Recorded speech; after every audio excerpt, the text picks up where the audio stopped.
वायनाड में भी इस बार कांटे की टक्कर है।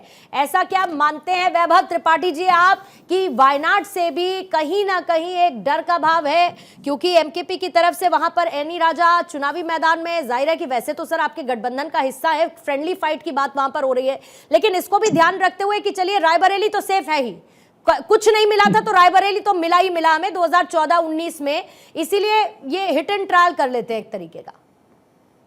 देखिए, मैं ऐसा नहीं मानता। देश में बदलाव की लहर चल रही है और मुझे नहीं लगता है ये जितना छींटाकशी स्मृति जी और बीजेपी के लोग कर रहे थे, जिसके कारण यहाँ पे हमने अपने कैंडिडेट्स उतारे हैं, क्योंकि वो हमारी परंपरागत सीट रही है, तो वहाँ हमने अपने कैंडिडेट को उतारे हैं। राहुल जी रायबरेली से, चूंकि सोनिया जी इतना देर क्यों त्रिपाठी जी, इतना देर क्यों? मतलब रायबरेली और अमेठी जैसी सीट के लिए आपने इतना देर लगा दिया सर। रायबरेली और अमेठी सीट तो आपकी प्रायोरिटी पे होनी चाहिए थी, और खासतौर से अगर मैं उत्तर प्रदेश में बात करूं तो बहुत ज्यादा अखिलेश भैया ने आपको दिया नहीं है सीटों का नंबर, तो कुछ ही कुछ दिया था, तो उसमें रायबरेली और अमेठी पे तो प्रायोरिटी पे तय कर ही सकते थे ना। नहीं, मुझे ये लगता है कि हम अमेठी रायबरेली तो हमारे परिवार जैसा है, वहाँ हर घर से संबंध है हमारे परिवार के, तो ऐसी स्थिति में हमको ये संकट नहीं था कि स्मृति जी की तरह पहली लिस्ट में जारी कर दें, पता चला लोगों तक पहुंच पाई कि नहीं पहुंच पाई। पिछली बार किस तरीके से कितना गड़बड़ झाला करके ये जीत पाई थी, इस बार स्थिति ये है। मैं आपको दावे के साथ गड़बड़ झाला करके मतलब चुनाव आयोग ने गड़बड़ झाला किया था क्या सर? काउंटिंग में कुछ दिक्कत हुई थी? अरे कितने धन बल का प्रयोग हुआ वो सबने देखा है, मीडिया की रिपोर्ट। मतलब पैसा देकर वोटर को खरीदा, आप ये कह रहे हैं? मैं थोड़ा सा अपनी बात कर देता हूँ। मैं ये दावे के साथ कह रहा हूँ कि स्मृति जी इस बार कम से कम लोकसभा की सदस्य नहीं रहेंगी, और संभव नहीं है कि वो इस बार संसद की सदस्य रहे, क्योंकि आदरणीय किशोरीलाल शर्मा जी का पिछले 40 वर्षों का वहाँ हर घर के साथ नाता रहा है, और वो लगभग 2 से 2.5 लाख वोटों से इस बार जीतेंगे। और स्मृति जी की बेचैनी यही है, वो राहुल जी के ऊपर छींटाकशी करके वो फोकस में बने रहने की चेष्टा कर रही थी। अब राहुल जी बरेली से लड़ रहे हैं, तो अब उनको कोई मुद्दा नहीं मिल रहा है क्या? उन्होंने सांसद के रूप में कुछ किया नहीं है ऐसा जिससे वो बता सकें। अगर मैं इसको बहुत ही वैसे ठेठ भाषा में कहूं तो ये कहा जाता है क्योंकि स्मृति ईरानी अमेठी की जनता के बीच रहना चाहती थी, इसीलिए उन्होंने अपना वहां खूंटा गाड़ दिया। वहां पर लोगों के साथ उन्होंने संवाद स्थापित किया, लोगों के साथ मेल मुलाकात, लोगों की समस्याओं को जानना, और उसके साथ भी बहुत कुछ। तो क्या राहुल गांधी के अंदर वो खी जाने का कोई सवाल भी उठता है, या फिर उनको ये सोचना चाहिए कि वॉकओवर मिल चुका है पूरी तरीके से और मैं तो जीतने वाली हूं, मतलब ये कि 400 पार में एक सीट मेरी तो पक्की है? मुझे लगता है इसमें कोई शक नहीं है, क्योंकि जिनका मंद मंद मुस्कुराने का है वो राहुल गांधी जो मेरे साथ बैठे हैं इस वक्त। अब क्या कर सकते हैं, प्रॉक्सीज को यूज करते हैं ये लोग। अब ये प्रॉक्सीज को लेकर आएंगे तो ऐसे ही रहेगा ना। अब हम लोग तो सर मैं आपके साथ में नहीं, पूर्णिमा दिस कांट वर्क। नहीं, ये जो शब्द आप प्रॉक्सी बोल रहे हैं ये गलत है। थोड़ी देर पहले त्रिपाठी जी आपने कहा कि स्मृति ईरानी ने धनबल का इस्तेमाल किया, उन्होंने कहा कि सारा फर्जीवाड़ा करके वो जीती, तब तो अनुजा ने आपको इंटरप्ट नहीं किया सर, तो कम से कम अब वो कह रही हैं तो उनकी बात तो सुनिएगा। बर्दाश्त कहां से होगा? यही तो राहुल गांधी की प्रॉक्सी का काम है, यही तो ये लोग बैठते हैं यहाँ पे प्रॉक्सी बनकर।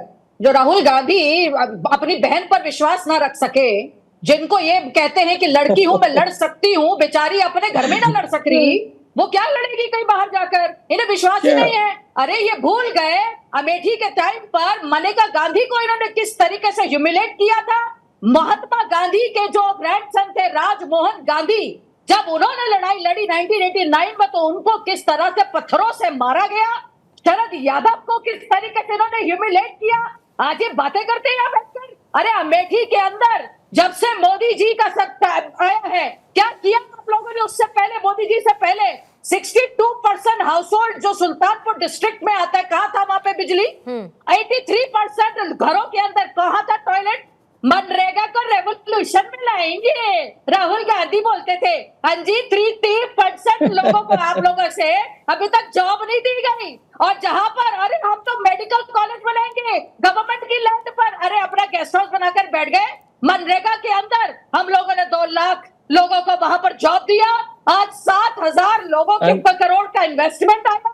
आज सर भाई साहब रुक जाइए, अमेठी को आज माना जाता है AK-203 राइफल फैक्ट्री, 40 विलेजेस के अंदर इलेक्ट्रिसिटी है डबल इंजन की वजह से, सॉइल टेस्टिंग लैब्स है, कृषि विकास केंद्र है, मेडिकल कॉलेज है। आज ये संसद खेल प्रतियोगिता हुई है, स्मृति ईरानी वहां पर VIP विजिट के लिए नहीं जाती। हेलो हाय, ठीक है मैं आती हूँ। और 5 सालों में जो फ्लाइट विजिट जनता ने बहुत आनंद उठाया। पूर्णिमा एक बात बस लास्ट कहना चाहूंगी कि ये इस बात समझते हैं, इन्होंने कहा वायनाड मेरे लॉयल लोगों का है, तो अब क्या हुआ?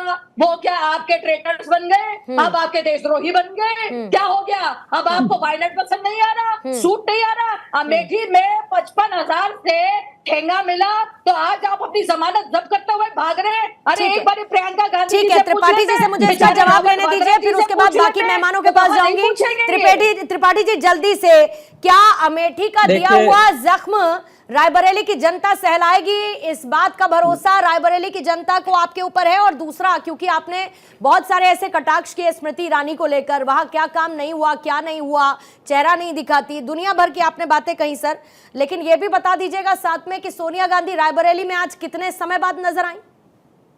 नहीं, देखिए ऐसा है कि पहले तो बहन ने जो जनता का मनोरंजन किया है इसके लिए धन्यवाद। आपने भी हंस के किया सर, आप भी लगातार हंस के मनोरंजन कर रहे थे, चेहरे पर मुस्कुराहट ला रहे थे सबके। चेहरे पे मुस्कुराहट हमारे हमेशा रहती है, सदैव रहती है, तो वो कभी नहीं जाएगी। लेकिन जिस तरीके से इन्होंने थोड़ी सी एक्टिंग की तो अपने टाइम पर आके जो बोलना है वो बोलिए, आपके पास कुछ है नहीं बोलने के लिए, आगे बोलिए सर, आगे बोलिए, बताइए आगे बताइए, काम बताइए। आप डिबेट नहीं ऑपरेट कर रहे हो तो एटलीस्ट नहीं तो त्रिपाठी जी बोलिए। ठीक है त्रिपाठी जी जल्दी से जवाब रखिए, फिर मुझे एक खबर लेनी है राहुल गांधी से जुड़ी हुई, जल्दी से बताइएगा सर। देखिए ऐसा है कि अमेठी की जनता इस बार ये कह रही है कि इनके अहंकार को हम तोड़ेंगे जिन्होंने झूठे वादे किए। तो अमेठी की जनता इनको हराने के लिए तैयार है। फोकस अमेठी पे है सर। अब राहुल गांधी रायबरेली पहुंच गए तो रायबरेली शिफ्ट हो जाइए ना। अब अमेठी पे फोकस करेंगे तो KL शर्मा क्या करेंगे? मैं क्या कह रहा हूं कि KL शर्मा जी हमारे कद्दावर नेता हैं। 40 साल का बहुत करीबी है जन से नाता, बहुत करीबी है गांधी परिवार के। अगर करीबी को दिया तो समस्या, राहुल गांधी को नहीं दिया तो समस्या, राहुल गांधी अमेठी छोड़ के क्यों भाग रहे तो समस्या, हर बात से समस्या है। तो वो गांव की एक कहावत है, बाप और बेटे ने घोड़ा खरीदा, बेटे को बैठाया तो कहा देखो बाप को पैदल चला रहा है, बाप को बैठाया तो कहा बेटे बच्चे को पैदल चला रहा है, दोनों बैठ गए तो कहा घोड़े की जान ले रहा है, दोनों पैदल चले तो कहा बेवकूफ है जी, घोड़ा होते हुए पैदल जा रहे हैं। इस तरीके अरे नहीं, गधे से प्रेरणा भाजपा ही लेते हैं, गधे से प्रेरणा भाजपा और मोदी जी ले रहे हैं। त्रिपाठी जी इधर उधर जाने का कोई मकसद नहीं है। त्रिपाठी जी फिर इधर उधर मत जाइए, क्योंकि फिर अभी अनुजा कुछ इस पर कहेंगी तो आपको बुरा लगेगा। और राहुल गांधी के लिए अगर कह दिया या तो टॉप टू बॉटम बुरा लगेगा सर, टॉप टू बॉटम बुरा लग जाएगा तब। मैं कह रहा हूँ जल्दी से बोलिएगा देती हैं या अनुजा जी। मैं ये कह रहा हूँ कि पूरे देश में अंडर करंट है और बदलाव की लहर चल रही है। यही कारण है कि मोदी जी बार बार राहुल गांधी पे आ जाते हैं। 10 साल के अपने नाकामियों की चर्चा करने की बजाय वो हिंदू मुस्लिम पाकिस्तान मंगलसूत्र पॉइंट टेकन। त्रिपाठी जी मुझे एक बड़ी खबर जल्दी से बतानी है, मैं लौटती हूँ आपके पास, लेकिन इससे पहले आप लोग कहते थे कि राहुल गांधी से ऊपर नहीं उठ पा रही, राजीव गांधी से, नेहरू से बीजेपी ऊपर नहीं उठ पा रही, अभी तक ये नैरेटिव था, अब राहुल गांधी की बात आ गई।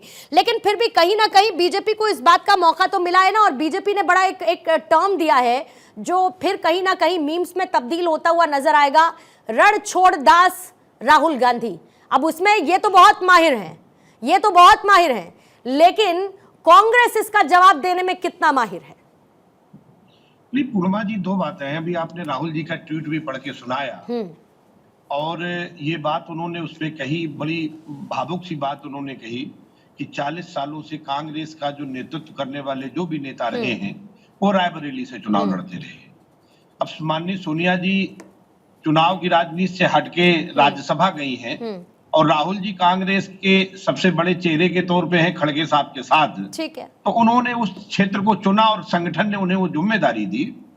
भारतीय जनता पार्टी का मामला ये है कि ये कोई चर्चा का विषय को थोड़ी है पूर्णिमा जी की कौन कहाँ जा रहा है कहाँ नहीं जा रहा है। भाई जनता अपने आप तय कर लेगी जिसे वोट देना नहीं, ये दे कोई देगी। और सीट होती ना कटियार साहब तो दिक्कत नहीं होती। हम अमेठी और रायबरेली सीट की बात कर रहे हैं, और अमेठी और रायबरेली सीट में किस तरीके से गांधी परिवार की लेगेसी कंटिन्यू रही है, और खासतौर से अमेठी में 3 बार ऐसा हुआ है कि सिर्फ नॉन गांधी चेहरा देखने को मिला है, वरना लगातार आफ्टर इंडिपेंडेंस लेगेसी रही है कांग्रेस सरकार की।